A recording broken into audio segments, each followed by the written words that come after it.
Hello guys, இன்றைக்கி December 17ஆம் தேதிக்கான current affairs தான் பார்க்க போகிறோம். ஸோ ஃபஸ்ட்டு பார்க்க போகிறது என்னென்னு பார்த்தீங்கன்னா, விஷ்ணுபுரம் இலக்கிய விருது 2024. ஸோ இந்த விருது யாருக்கு கொடுத்துருக்காங்கன்னா, எழுத்தாளர் ரா முருகன் அவருக்கு தான் கொடுத்துருக்காங்க. ஸோ இந்த விஷ்ணுபுரம் இலக்கிய விருது அப்படிங்கிறது கோயம்புத்தூரில் இருக்கக்கூடிய இந்த விஷ்ணுபுரம் இலக்கிய எழுத்தாளர் வட்டம் அப்படின்னு சொல்லுவாங்க. 2010 இருந்து இந்த விருது அப்படிங்கிறது கொடுத்துட்ருக்காங்க.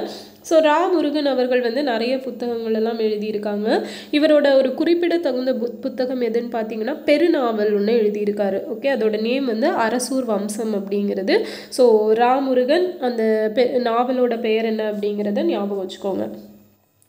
அடுத்தது மாநில திட்டக்குழு. ஸோ நம்ம மாநில திட்டக்குழு ஒரு ஆய்வறிக்கை அப்படிங்கிறத சப்மிட் பண்ணியிருக்காங்க. இந்த மாநில திட்டக்குழு நம்ம தமிழ்நாட்டில் எப்போ நிறுவப்பட்டிருக்கும் அப்படின்னா 1971 மே 25 நிறுவப்பட்டிருக்கும். ரொம்ப ரொம்ப முக்கியமான டேட்டு, நல்லா நோட் பண்ணிக்கோங்க. அதே மாதிரி பார்த்தீங்க அப்படின்னா மாவட்ட திட்டக்குழு அப்படிங்கிற மாநில திட்டக்குழுவோட தலைவர் யாருன்னு பார்த்தீங்கன்னா முதல்வர் தான் மாநில திட்டக்குழுவோட தலைவராக இருப்பாங்க.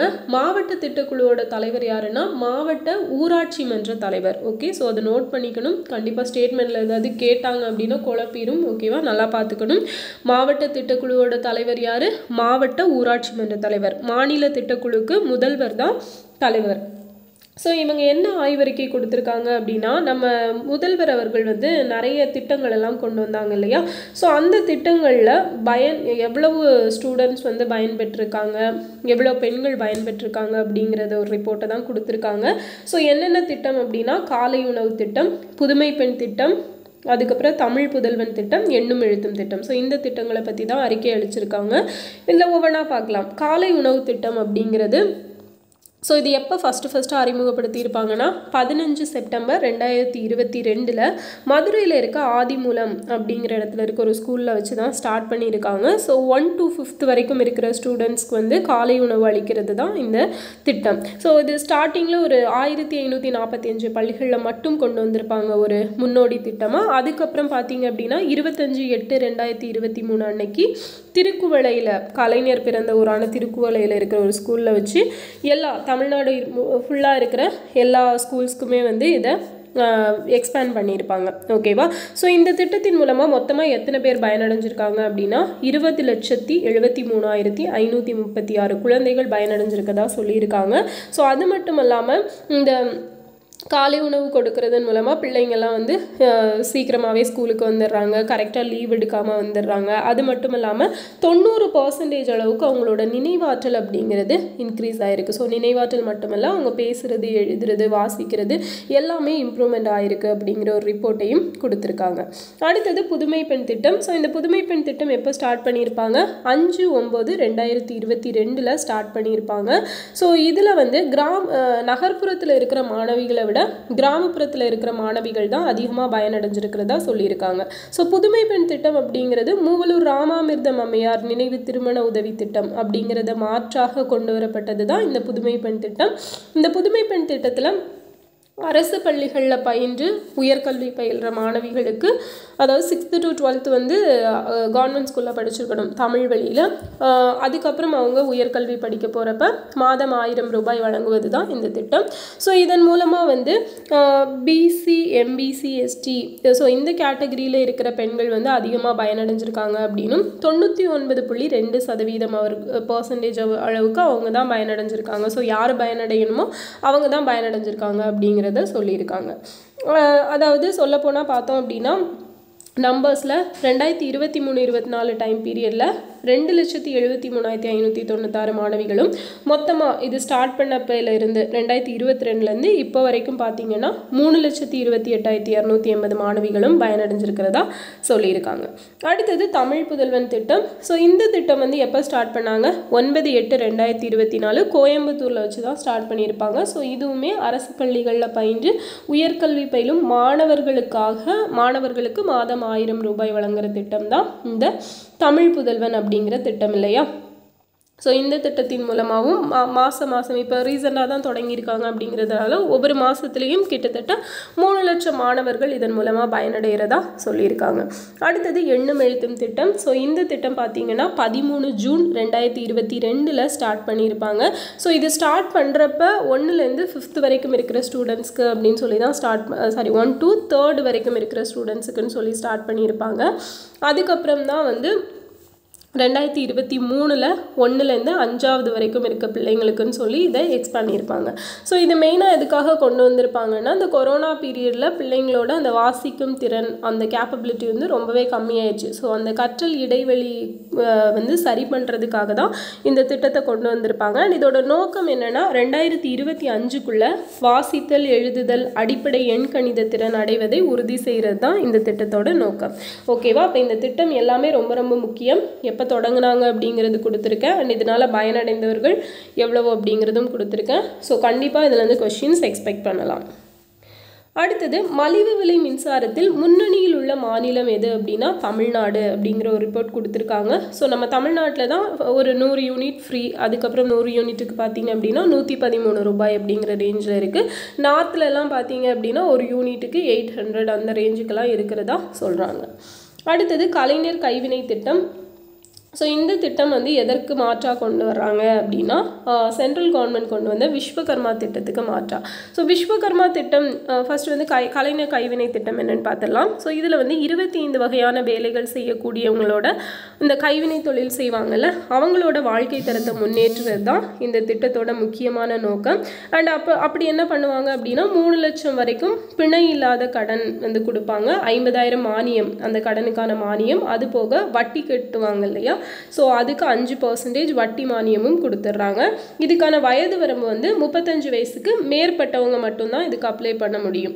அடுத்தது இது வந்து எதுக்கு மாற்றாக கொண்டு வந்ததா சொன்னேன், விஸ்வகர்மா திட்டம்.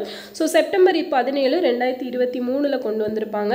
இந்த திட்டம் என்ன அப்படின்னா 18 வகையான கைவினை வேலைகள் செய்வோர் அவங்களுக்கு கடனுதவி அளித்து அவங்களோட வாழ்க்கை தரத்தை மேம்படுத்துறது தான் இந்த விஸ்வகர்மா திட்டம். ஸோ இது வந்து ஈக்குவல் டு குலக்கல்வி திட்டம் அப்படிங்கிற மாதிரியான நிறைய கமெண்ட்ஸ் எல்லாம் வந்துச்சு. ஸோ அதனால தான் தமிழ்நாடு கவர்மெண்ட் என்ன பண்ணியிருக்காங்க, நாங்கள் அந்த திட்டத்தை செயல்படுத்த மாட்டோம், அதுக்கு பதிலாக கலைஞர் கைவினை திட்டம் அப்படின்னு சொல்லி கொண்டு வந்து இதில் வந்து எந்த ஒரு கேஸ்ட் பேசிஸ் கிடையாது. அதே மாதிரி 35 வயசுக்கு மேற்பட்டவங்க தான் இந்த வேலையை வந்து இதுக்கு வந்து அப்ளை பண்ண முடியும் அப்படிங்கிறதையும் சொல்லியிருக்காங்க. அடுத்தது GSI புவி அறிவியல் அருங்காட்சியகம். ஸோ GSI அப்படிங்கிறதோட full form geographical survey of India. So இது எப்போ ஸ்டார்ட் பண்ணியிருப்பாங்கன்னா 1851. இதோட ஹெட் குவார்ட்டர்ஸ் வந்து கல்கத்தாவில் இருக்குது. ஸோ இந்த அருங்காட்சியகம் அப்படிங்கிறது GSI புவி அறிவியல் அருங்காட்சியகம் எங்கே தொடங்கியிருக்காங்க, குவாலியர், மத்திய பிரதேஷில். ஓகேவா? அடுத்தது 100வது தான்சன் இசை விழா அப்படிங்கிறது குவாலியரில் நடந்துச்சு. ஸோ இதில் பார்த்தீங்க அப்படின்னா 546 பேர் சேர்ந்து 9 விதமான கிளாசிக்கல் இன்ஸ்ட்ருமெண்ட்ஸ் எல்லாம் இருக்குது இல்லையா, அதை வச்சு ஒரு 9 நிமிஷம் கண்டினியூஸாக மியூசிக் ப்ளே பண்ணாங்க. ஸோ அது வந்து கின்னஸ் ரெக்கார்டாக பதிவு செய்யப்பட்டிருக்குது. அடுத்தது ஜல்வஹக் திட்டம். ஸோ இந்த ஜல்வஹக் திட்டம் அப்படிங்கிறது என்னென்னா உள்நாட்டு நீர்வழி தடங்கள் வழியாக சரக்குகளை எல்லாம் ஏற்றி செல்லும் ஒரு திட்டம் தான் இந்த ஜல்வஹக். ஸோ இதில் என்ன ஸ்பெஷல் அப்படின்னு பார்த்தீங்கன்னா 300 கிலோமீட்டருக்குள்ளே அந்த சரக்குகள் எல்லாம் ஏற்றிட்டு போகிறது இருந்துச்சு அப்படின்னா அதுக்கு டோட்டலாக எவ்வளோ அமௌண்ட் பே பண்ணுறாங்களோ அதில் 35% அமௌண்ட் அப்படிங்கிறத ரிட்டர்ன் கொடுத்துருவாங்க. ஸோ இது எதற்கானது அப்படின்னா இந்த நீர்வழி போக்குவரத்தை இன்க்ரீஸ் பண்ணணும் அப்படிங்கிறதுக்கான ஒரு முயற்சி தான் இது. And inland waterways authority of India, இந்த உள்நாட்டு போக்குவரத்து நீர்வழித்தட ஆணையம் அப்படிங்கிறது எப்போ தொடங்கியிருப்பாங்க, 1986 வந்து தொடங்கியிருப்பாங்க. ஓகேவா? ஸோ ஒரு அந்த உள்நாட்டு நீர்வழி தடங்கள் அப்படிங்கிறது 3 இருக்கும். ஓகே, 10th புக்கில். ஸோ அது என்னன்னு தெரிஞ்சால் அதை வந்து கமெண்டில் சொல்லுங்கள். ஸோ இந்த ஜல்வஹக் திட்டம் எத்தனை ஆண்டுகள் செயல்பாட்டில் இருக்கும் அப்படின்னா 3 வருஷம் செயல்பாட்டில் இருக்கும். அடுத்தது உலகின் சிறந்த உணவு நகரம் எதுனா நேபிள்ஸ். ஸோ இது இத்தாலியில் இருக்கக்கூடிய ஒரு நகரம் தான். இங்கே வந்து பார்த்தீங்க அப்படின்னா பீட்சா, அதுக்கப்புறம் ஸோ இந்த மாதிரி ஐட்டம்ஸ் எல்லாம் அவங்க கண்ட்ரியில் இருக்க சில ஸ்பெஷல் பீட்சா வந்து ரொம்ப ஃபேமஸ் அப்படிங்கிற மாதிரி சொல்லியிருக்காங்க. ஸோ டாப் 4 பிளேசஸில் வந்து இட்டாலி தான் இருக்குது. 5வது டாப் 5 பிளேஸில் டாப் 5th வந்து நம்ம மும்பை இருக்கோம். ஸோ மும்பையில் பார்த்தீங்க அப்படின்னா என்ன ஃபுட் அவ்வளோ ஃபேமஸ் அப்படின்னா வடா பாவ் இருக்கு இல்லையா, தான் ஃபேமஸ். அடுத்தது பாதுகாப்பு சிறப்புக்கான சர்வதேச விருதை பெற்ற கோவில் எதுனா அயோத்தி ராமர் கோவில். அடுத்தது FICCI ட்ரோன் விருது. ஸோ இது எந்த மாநில காவல்துறைக்கு வழங்கப்பட்டிருக்குன்னா Karnataka. AI driven tracking app for truck drivers. So truck டிரைவர்ஸை மானிட்டர் பண்ணுறதுக்கு, அவங்க ட்ரைவ் பண்ணுறதை மானிட்டர் பண்ணுறதுக்கான ஒரு AI ஆர்டிஃபிஷியல் இன்டெலிஜென்ஸ் ரிலேட்டடான ஒரு ஆப்பை யார் கண்டுபிடிச்சிருக்கா அப்படின்னா IIT மெட்ராஸ். இந்தியாவின் முதல் நீரிழிவு உயிரி வங்கி. ஸோ இந்த டயபெட்டிஸ்க்கு ரிலேட்டடான ஒரு பயோ பேங்க் அப்படிங்கிறத எங்கே கொண்டு வந்திருக்காங்கன்னா சென்னையில் தான் தொடங்க போகிறாங்க. ஸோ ICMR தான் தொடங்குறாங்க, Indian council of medical research. So இவங்க தான். ஸோ இந்த ICMR அப்படிங்கிறத எப்போ எஸ்டாப்ளிஷ் பண்ணியிருப்பாங்கன்னா 1911. இதோட ஹெட் குவார்ட்டர்ஸ் வந்து நியூ டெல்லியில் இருக்குது. 2034 ஃபிஃபா வேர்ல்டு கப் யார் நடத்த இருக்காங்கன்னா சவுதி அரேபியா தான் நடத்த இருக்காங்க. ஸோ ஃபிஃபா வேர்ல்டு கப் அப்படிங்கிறது எதோட தொடர்புடையது அப்படிங்கிறத கமெண்டில் சொல்லுங்கள், ஓகேவா? அடுத்தது 2024 women's junior hockey Asia world cup match. Okay, so 2024. So இது வந்து மஸ்கட்டில் நடந்திருக்கும். இந்தியா வெர்சஸ் சைனாக்கு இடையில தான் ஃபைனல் மேட்ச் நடந்துச்சு. ஸோ இதில் யார் வின் பண்ணியிருக்காங்கன்னா நம்ம இந்தியா தான் வின் பண்ணியிருக்காங்க. ஓகே, ஸோ இதான் வந்து இன்னைக்கான கரண்ட் அஃபேர்ஸ். நிறைய இம்பார்ட்டன்ட் டேட்டா ஸ்கீம்ஸ் எல்லாம் இருக்குது, நல்லா பார்த்துக்கோங்க. ரீகேப் மட்டும் பார்த்துடலாம். விஷ்ணுபுரம் இலக்கிய விருது எழுத்தாளர் ரா முருகன் அவர்களுக்கு கொடுத்துருக்காங்க. மாநில திட்டக்குழு கொடுத்த ஆய்வறிக்கையில் காலை உணவு திட்டம், புதுமை பெண் திட்டம், தமிழ் புதல்வன் திட்டம், எண்ணும் எழுத்தும் திட்டம் எல்லாம் ரொம்ப நல்லாவே சிறப்பாக செயல்பட்டுருக்கு அப்படிங்கிறத ஒரு ஆய்வறிக்கையை அளிச்சிருக்காங்க. மலிவு விலை மின்சாரத்தில் முன்னணியில் உள்ள மாநிலம் தமிழ்நாடு. கைவினை திட்டத்தில் 25 வகையான வேலை செய்பவங்களுக்கு வாழ்க்கை தரம் முன்னேற்றத்துக்கான மானியம், கடனுதவியெல்லாம் வழங்கப்பட இருக்குது. GSI புவி அறிவியல் அருங்காட்சியகம் ஸோ எங்கே ஓப்பன் பண்ணியிருக்காங்கன்னா குவாலியர், மத்திய பிரதேஷ். 100வது தான்சன் இசை விழா ஸோ குவாலியரில் தான் நடந்துச்சு. ஜல் வஹக் திட்டம் நீர்வழித்தடத்தோடு தொடர்புடையது. உலகின் சிறந்த உணவு நகரம் நேபிள்ஸ் இத்தாலியில் இருக்குது. பாதுகாப்பு சிறப்புக்கான சர்வதேச விருதை பெற்ற கோவில் அயோத்தி ராமர் கோவில். FICCI ட்ரோன் விருது கர்நாடக மாநில காவல்துறைக்கு கொடுத்துருக்காங்க. AI driven tracking app for truck drivers IIT Madras கண்டுபிடிச்சிருக்காங்க. ஆப் இந்தியாவின் முதல் நீரிழிவு உயிரி வங்கி சென்னையில் தொடங்குறாங்க. 2034க்கான ஃபிஃபா வேர்ல்டு கப் மேட்சை யார் நடத்துகிறாங்க அப்படின்னா சவுதி அரேபியா. 2024 வருஷத்துக்கான women's junior hockey Asian world cup 2024 so எங்கே நடந்துச்சுன்னா மஸ்கட்டில். இதில் வின் பண்ணது யாருன்னா இந்தியா. ஓகே, ஸோ இந்த வீடியோ உங்களுக்கு யூஸ்ஃபுல்லாக இருந்திருக்கும்னு நினைக்கிறேன். கேட்ட கொஸ்டின்ஸ்க்கெல்லாம் மறக்காமல் ஆன்சர் பண்ணிடுங்க. நெக்ஸ்ட் வீடியோவில் பார்க்கலாம். தேங்க்யூ.